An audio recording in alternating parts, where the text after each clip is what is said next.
হচ্ছে কচু সিদ্ধ, মাছের মাথা ফ্রাই করে রেখে দিলাম।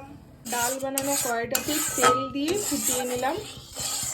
একটু গরম হয়ে গেলেই পেঁয়াজগুলো ছেড়ে দিলাম। পেঁয়াজগুলো শ্যালো ফ্রাই হোক। পেঁয়াজগুলো লাল লাল হয়েই গেছে। কুচি কুচি করে কেটে রাখা টমেটো আর দিয়ে দিলাম চিড়ে রাখা কাঁচা লঙ্কা। একটু করে নুন দিয়ে ভালোভাবে নেড়ে চেড়ে নেব। আগের থেকে সেদ্ধ করে রাখা গাঁটি কচুগুলো দিয়ে দিলাম।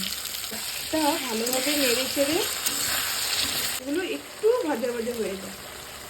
একটু ভাজা ভাজা হয়ে গেলে দিয়ে দিলাম সব ঘরোয়া মশলাপাতিগুলো। আবারও ভালোভাবে নেড়ে চেড়ে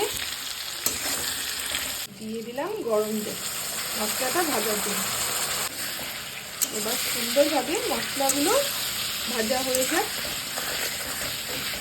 ঢাকা চাপা দিয়ে মশলাটা পুরো কষানো হয়ে গেছে। আগের থেকে ইলিশ মাছের মাথাগুলো আগের থেকে ফ্রাই করে নিয়েছিলাম, এবার দিয়ে দিলাম।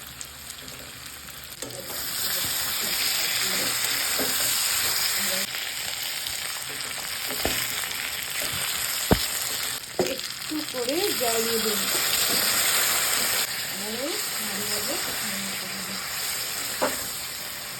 রান্না পুরো কমপ্লিট। ঝোলটা ফুটে আসলেই সব কিছু সেদ্ধ হয়ে গেলেই নামিয়ে নেব।